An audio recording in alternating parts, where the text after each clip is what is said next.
Sports, a place where many athletes find success. This is likely the final play that matters. End zone wide open. What a night for Mike Williams. But where there's a winner, there has to be a loser. He came a long way. You hear me? Come here, I love you, bro. Real. It's one thing to watch the game, but another to analyze it.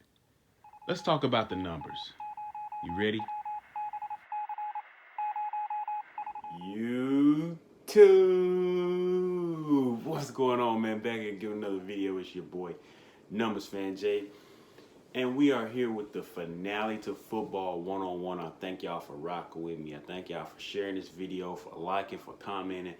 Thank y'all so much. I've enjoyed making this little kind of mini series to explain my favorite sport of all time. So thank y'all so much.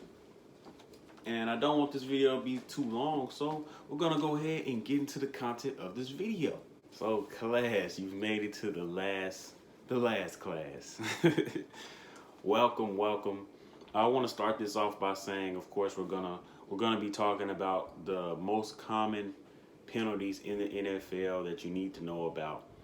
But I do want to explain the most important thing besides scoring touchdowns, scoring points, or preventing your opponent from scoring points is moving the ball, getting first downs.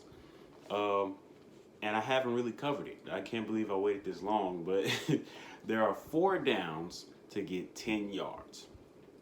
A down is simply a play. That's all it is. When the ball is snapped, boom, that's a down that's being played. So there's that. So the down and distance go as follows. So you get 4 downs to get 10 yards. Once you get those 10 yards, you get a new set of downs. So if it's 1st and 10, you get a first down, you'll have another 1st and 10. If it's 2nd and 10, you get 10 yards, you'll get 1st and 10 again. And go do that all the way down the field. Once you get inside the 10-yard line, it becomes a goal-to-goal situation. So now the distance is now goal instead of 10. So, for example, it'll be 1st and goal, or 2nd and goal, 3rd and goal, 4th and goal, right? So 1st and 10 is simply the first attempt or the first try for the offense to get 10 yards. The only time that this will change, the distance will change, is when a penalty occurs or when it's a goal line situation like I just explained. So I'll give an example. If delay of game occurs on 1st down, before 1st down, meaning there's no play called before the play clock expires, the referee will blow the whistle and he will move the ball backwards 5 yards. The next play will begin 5 yards behind that, and it'll be called 1st and 15. So the distance, you still have to get to a certain yard marker in order to get a new set of downs. That's very important in late game situations to know how many yards you have to get, because you want to close the game out. You want to make sure the other team doesn't have time to get the ball back. So that's how football usually works. On 4th down, usually something like 4th and 10, normally you will see a punt or a field goal. Or if the offense needs to be more aggressive, they will do what we call goal forward, which means they're going to run a play and try to get the first down still on that 4th play. If they don't get the first down, whether it be by penalty, whether it be by running the ball, passing the ball, if they don't get that first down on 4th down, the other team gets possession of the ball in whatever spot the play is called dead. So if it's 4th and 10, they run the ball, you get 9 yards, you didn't get 10 yards, the other team gets the ball on that 9th yard going the other way. So it'll be 1st and 10 for the opposite team going the other way. So that's explained, got that out the way. Of course, just want to throw another scenario in there. Late game situation, 4th and 10, you don't have, it wouldn't be smart to get the other team the ball back. You want to score a touchdown, you want to score a field goal. Another reason for the offense to go for it on 4th down. But anyway, getting into the major rules, the most common flags in the game of football in the NFL. This is gonna be kind of lengthy, so I'm gonna go ahead and get into it here. Let me know if you have questions in the comments. I'll be glad to answer them for you. So, one of the most common, if not the most common, penalty is offsides. And there are different variations of this. We've talked about offsides. It results in 5 yards for the opposing team. If the offense lines up offsides, the defense is awarded 5 yards. So the ball will be moved backwards 5 yards. If the defense lines up offsides, the offense will move forward 5 yards unless they get more than 5 yards on the result of the play and they decide to decline the penalty. This is one of the few penalties that is optional. You do not have to accept offsides for offense if you are satisfied with the result of your play. So another kind of like a sub rule to that, false start, neutral zone infraction, and encroachment, they all result in 5 yards. These are different variations. False starts usually occur when an offensive player moves too soon. Maybe an offensive lineman jumps ahead before the rest of the linemen move, before the ball moves. Or maybe a receiver starts to make his move before the ball is snapped. That is called a false start. The play is ruled dead right there. There's no play. False start, 5 yard penalty. The ball moves backwards 5 yards and they replay the down. Neutral zone infraction slash encroachment. So this is when the defense touches an offensive player before the ball is snapped.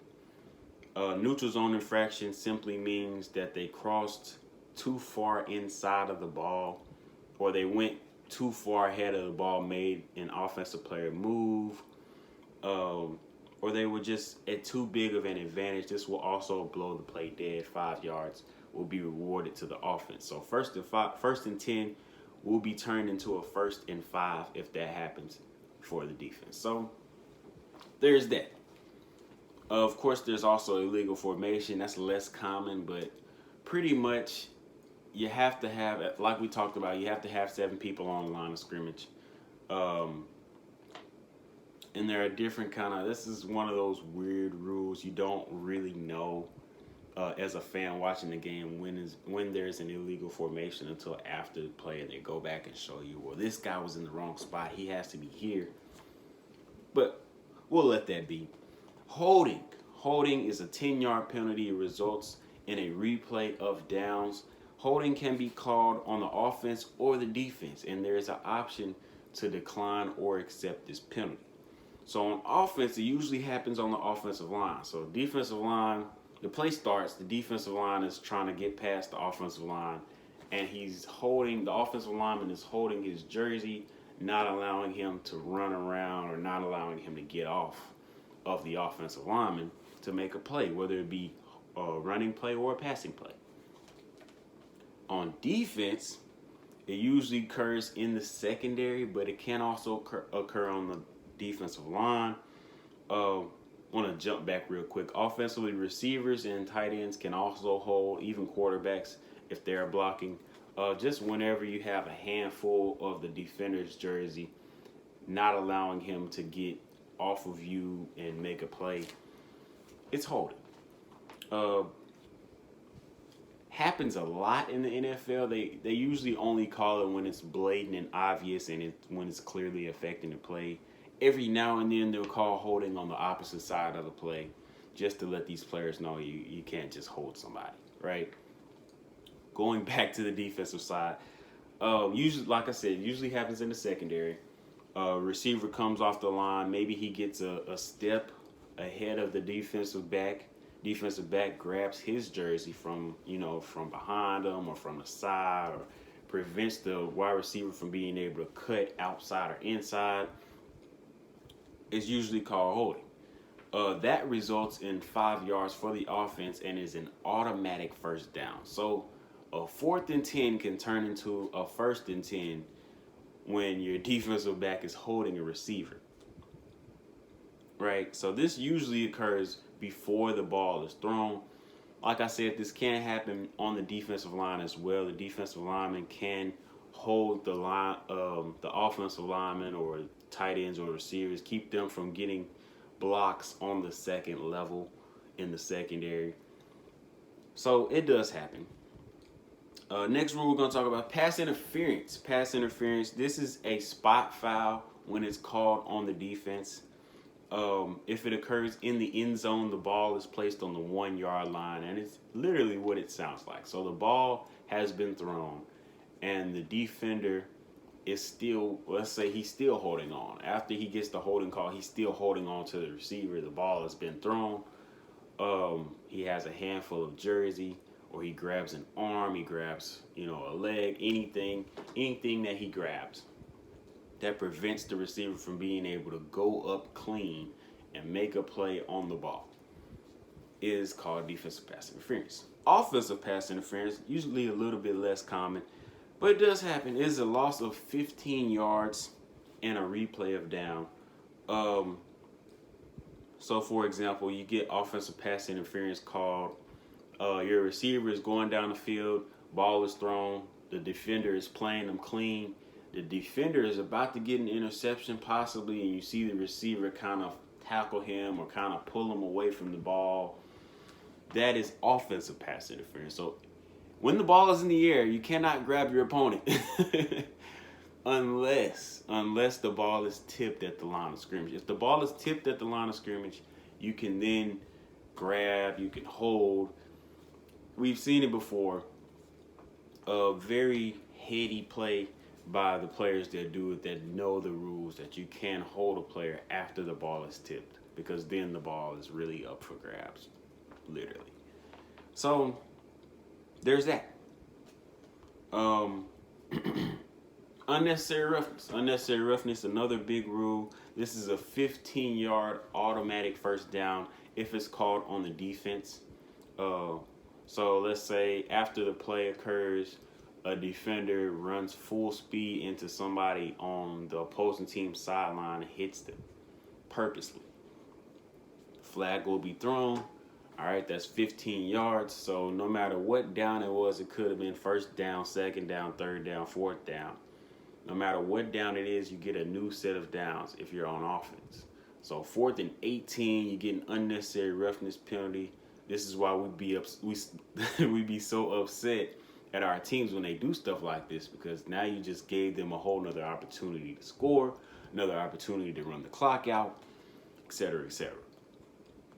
So on the offense, when the unnecessary roughness is called on the offense, is also a 15-yard penalty.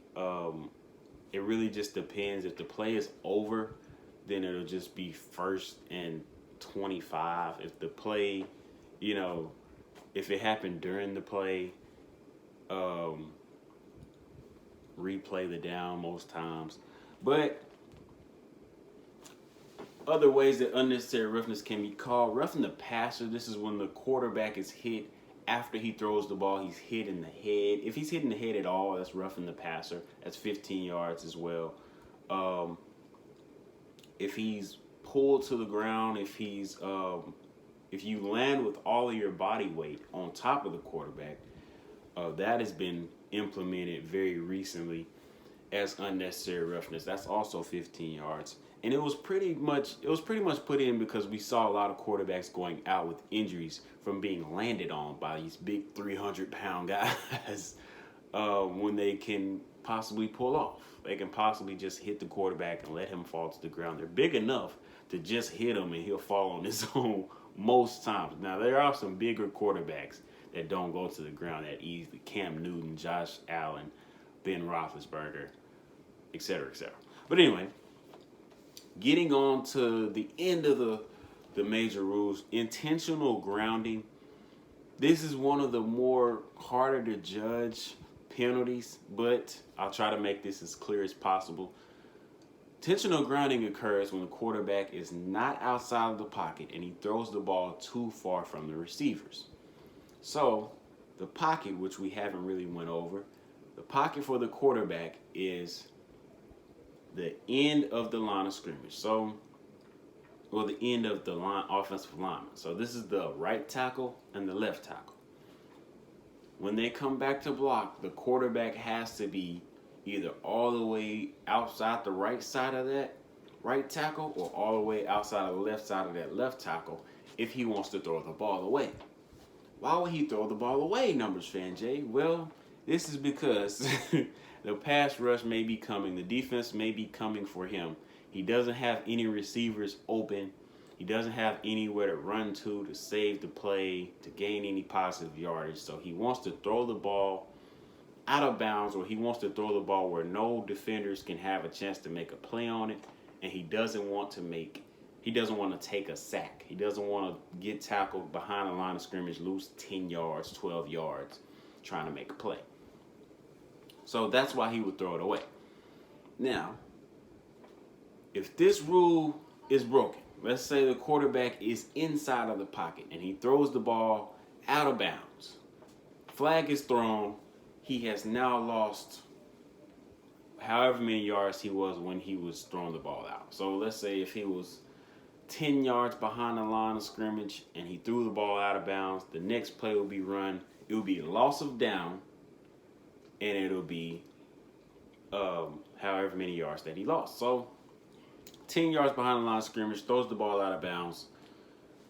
Flag is thrown, intentional grounding. Now the next play will be 2nd and 20. So essentially, this rule is put into place so that quarterbacks cannot get bailed out when they're supposed to be getting sacked, right? The ball must reach the line of scrimmage, or at least come close if you are outside the pocket throwing the ball away. So you're outside the pocket, you got that part of the rule right, you throw it, and you don't throw it anywhere near the line of scrimmage. Let's say the line of scrimmage is 30-yard line. Snap the ball, you roll out, all right, you're outside the pocket, cool, but you throw the ball to the 20-yard line. That's not close enough, and that is also intentional grounding. So quarterbacks have to make it very clear that they're throwing the ball out of bounds most of the time and towards the line of scrimmage, at least close, at least a little bit close. It can't just be straight to the out of bounds line laterally. It's not going to work. That's not fair. It should be a sack, right? So there you go. The ball also must be near a receiver. If the ball isn't at the line of scrimmage, if you're running a screen play, meaning your offensive line comes off set hut, they fake like they're pass blocking, they let the defense come past them, then they roll out with the running back or the receiver, throw it to the receiver or the running back behind the line of scrimmage. If you throw it to the ground in front of them, that still counts. That is a regular pass because you're throwing towards a receiver. So that counts. I know that was a lot, but thank y'all for watching, man. Leave a like, leave a comment, subscribe, hit that notification bell if you're new. Thank you for your view. I appreciate you. More content coming next week. Told y'all I will have other content outside of Football 101. Of course, this being the finale, I have to have something else for you guys, right? So let's get it, baby. It's your boy EJ. We out of here.